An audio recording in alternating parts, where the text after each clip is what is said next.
महाभारत के युद्ध भूमि पर भगवान श्री कृष्ण ने अर्जुन को जो उपदेश दिए वे न केवल युद्ध के संदर्भ में बल्कि जीवन के हर पहलू में प्रासंगिक हैं।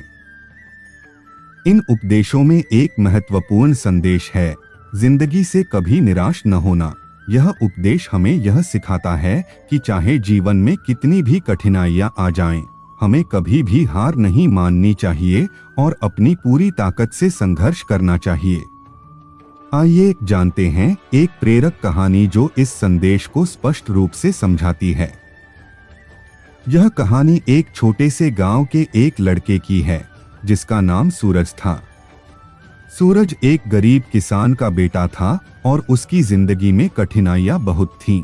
सूरज का सपना था कि वह बड़ा आदमी बने और गांव में एक आदर्श स्थापित करे, लेकिन परिस्थितियां उसके खिलाफ थीं। एक दिन गांव में एक बड़ा मेला हुआ जिसमें कई प्रकार के खेल और प्रतियोगिताएं आयोजित की जा रही थीं। सूरज ने भी अपने मन में ठान लिया कि वह इन प्रतियोगिताओं में भाग लेगा, लेकिन उसके पास पर्याप्त संसाधन नहीं थे। न तो अच्छे कपड़े थे और न ही अच्छे उपकरण। पहले दिन सूरज ने एक दौड़ प्रतियोगिता में भाग लिया, लेकिन वह हार गया। उसके बाद उसने हाथ में तलवार लेकर एक युद्ध प्रतियोगिता में भाग लिया, लेकिन वह फिर से हार गया। अब सूरज निराश होने लगा था। उसके मन में सवाल उठने लगे, क्या यह सब मेरे लिए नहीं है? क्या मैं कभी कुछ बड़ा नहीं कर सकता? उसने सोचा कि शायद उसे अपनी स्थिति स्वीकार करनी चाहिए और अपना सपना छोड़ देना चाहिए। तभी एक बूढ़ा साधु गांव में आया। सूरज ने अपनी निराशा उसे बताई।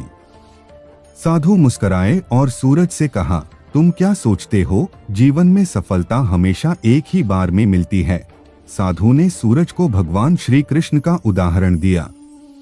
तुम जानते हो अर्जुन कितनी बार निराश हुआ था, लेकिन कृष्ण ने उसे बताया था कि चाहे कितनी भी कठिनाइयां आएं, कभी भी उम्मीद नहीं छोड़नी चाहिए।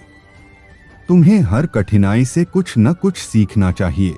साधु ने सूरज को सलाह दी कि वह आत्मविश्वास खोकर किसी भी स्थिति से भागने की बजाय उसे चुनौती के रूप में स्वीकार करे और लगातार प्रयास करता रहे। सूरज ने साधु की बातों को गंभीरता से सुना और उसने हार मानने का नाम नहीं लिया। अगले दिन सूरज ने फिर से दौड़ प्रतियोगिता में भाग लिया और इस बार उसने जीत हासिल की। इसके बाद उसने हर प्रतियोगिता में भाग लिया और धीरे धीरे वह गांव का सबसे सफल खिलाड़ी बन गया। सूरज की सफलता की कहानी हमें यह सिखाती है कि जीवन में चाहे कितनी भी कठिनाइयां आएं, अगर हम सही मार्गदर्शन और आत्मविश्वास के साथ प्रयास करते रहें तो सफलता जरूर मिलेगी। भगवान श्री कृष्ण के उपदेशों का पालन करते हुए हम कभी भी निराश नहीं होते, बल्कि हर चुनौती को अवसर समझकर उसे पार करते हैं। दोस्तों, अगर आपको यह कहानी पसंद आई हो तो हमें कमेंट करके बताएं और सब्सक्राइब करना न भूलें।